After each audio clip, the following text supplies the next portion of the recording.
Okey, Assalamualaikum warahmatullahi wabarakatuh. Pelajar tahun 1, subjek fiqh hari ni.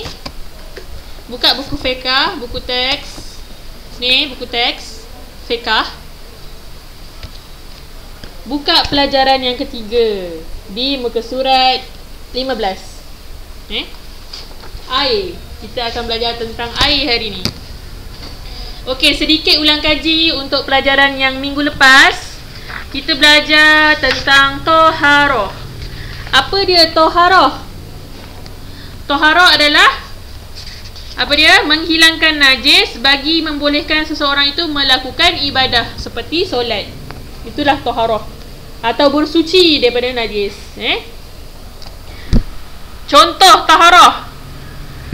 Contoh toharoh apa dia? Contohnya berwudu, mandi, itu adalah toharoh. Sebahagian daripada toharoh. Apa hukum toharoh? Hukumnya wajib. Sebab apa? Kalau kita nak melaksanakan solat, kita nak baca Al-Quran, kita kena diri kita bersih. Bersih daripada najis. Itulah kenapa diwajibkan toharoh untuk orang Islam. Okey, hari ni sebelum tu, antara cara nak bertoharoh ataupun alat untuk kita bertoharoh, untuk kita bersuci, antaranya adalah air. Apa dia? Air.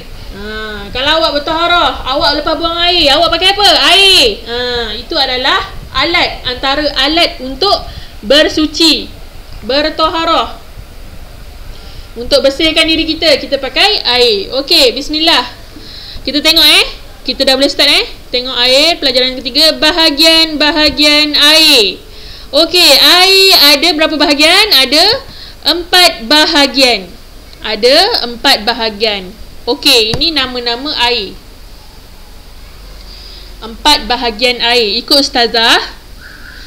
Yang pertama, air mutlak.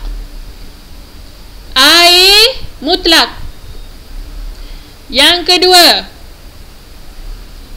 air musta'mal. Air musta'mal. Yang ketiga, air musyammas. Air musyammas. Yang keempat, air mutanajis. Air mutanajis. Boleh? Ada 4 bahagian air, iaitu air mutlak, air musta'mal, air musyammas dan air mutanajis. Ini adalah bahagian 4 air.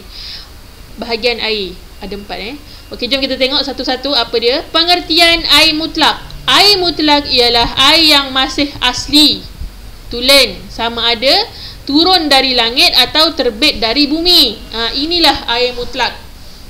Air antara 4 air ni, air mutlak yang paling bersih, yang boleh digunakan untuk bertoharoh. Okey? Yang bersih dan membersihkan diri kita. Airnya bersih dan bersihkan, dia boleh bersihkan diri kita. Itu sifat air mutlak. Okey. Okey. Hukum air mutlak. Hukum air mutlak adalah suci. Suci dan boleh menyucikan. Itu maksud ustazah tadi. Air tu bersih. Contoh air ni. Air ni bersih dan dia boleh bersihkan diri kita. Kita boleh buat mandi, boleh buat minum, boleh buat berwudu. Itu maksudnya air mutlak. Suci dan boleh menyucikan. Air mutlak boleh digunakan untuk keperluan seharian seperti menyucikan najis, membasuh pakaian, mengangkat hadas. Mengangkat hadas ni seperti wuduk, mandi, hadas kecil dan besar. Itu dia air mutlak. Air mutlak air paling bersih lah. Contoh air mutlak, jom kita tengok. Air mutlak ni tadi air yang turun dari langit ataupun keluar dari bumi. Okey, cuba tengok. Air mata air. Air mata air adalah air mutlak. Dia keluar daripada bumi. Air perigi pun sama. Air embun. Embun pun air mutlak. Boleh berwuduk dengan embun. Kalau cukup lah nak buat wuduk. boleh minum air embun, boleh buat masak, boleh apa lagi? Boleh berwuduk tadi dah. Airnya bersih, air mutlak.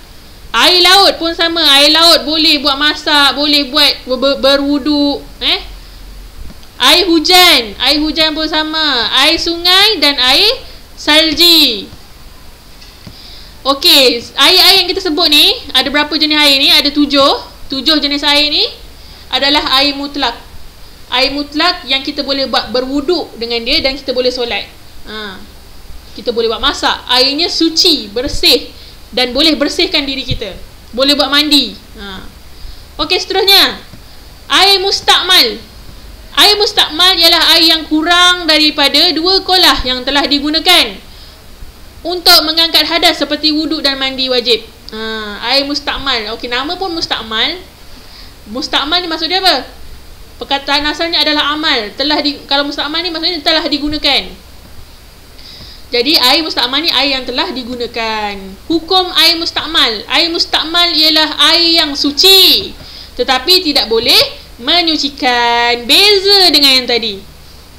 Air mutlak bersih dan boleh bersihkan diri kita. Tapi air mustakmal, contoh kita ambil wuduk, tengok budak ni ambil wuduk dah tu airnya jatuh dalam baldi. Ni air mustakmal. Air mustakmal ni bersih, bersih tapi kita tak boleh buat wuduk bersemula. Kita tak boleh guna air ni lagi sekali untuk buat wuduk dan solat, tak boleh. Kalau nak buat cuci najis, boleh lah.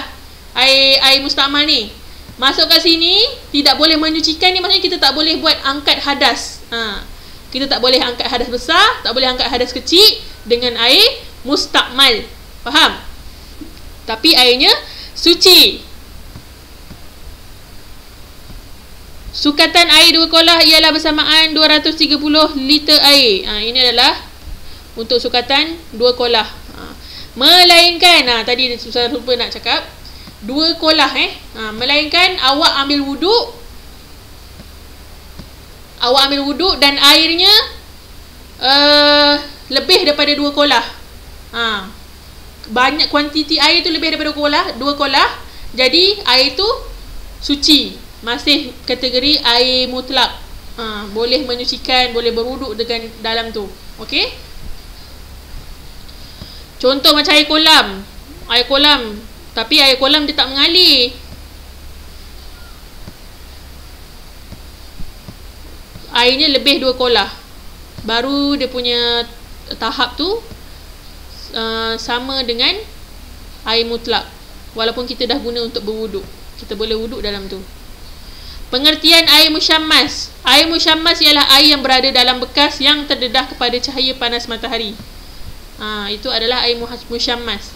Air musyammas, air yang suci dan boleh digunakan untuk bersuci. Air musyammas pun sama dengan air mutlak. Dia suci dan boleh digunakan untuk berwuduk semua. Tapi makruh digunakan kerana membahayakan diri dan kesihatan sebab dia terdedah dengan matahari.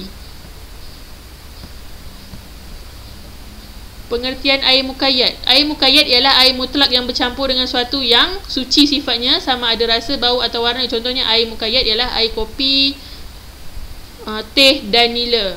Hukum air mukayyad ialah suci tetapi tidak boleh digunakan untuk bersuci. Okey, ini adalah air mukayyad. Satu lagi jenis air iaitu air mukayyad. Air mukayyad ni adalah air mutlak. Contohnya air sungai, air masak, air paip kita ni. Air paip ni adalah air mutlak sebab dia berasal daripada sungai, empangan. Okey, air mutlak bila kita dah buat, kita masak, kita buat kopi, buat Milo, buat teh, itu jadi air mukayyad. Itulah namanya air mukayyad. Air mukayyad ni suci, boleh minum, tapi dia tak boleh buat ambil wuduk. Kita tak boleh bersuci dengan dia. Okey? Air kopi, air sirap, air teh ni. Okey, terakhir sekali air mutanajis. Air mutanajis ialah air yang bercampur dengan najis. Contohnya air sikit tapi najisnya air kurang daripada 2 kolah tapi ada najis dalam tu. Itu dah kira air najis. Air yang banyak 2 kolah bercampur dengan najis ke dalam hingga berubah warna, bau dan rasa. Walaupun air banyak tapi ada najis dalam tu, kita dapat bau najis tu, air tu dikira air najis, mutanajis. Hukum air najis adalah tidak suci dan tidak boleh digunakan untuk bersuci. Okey?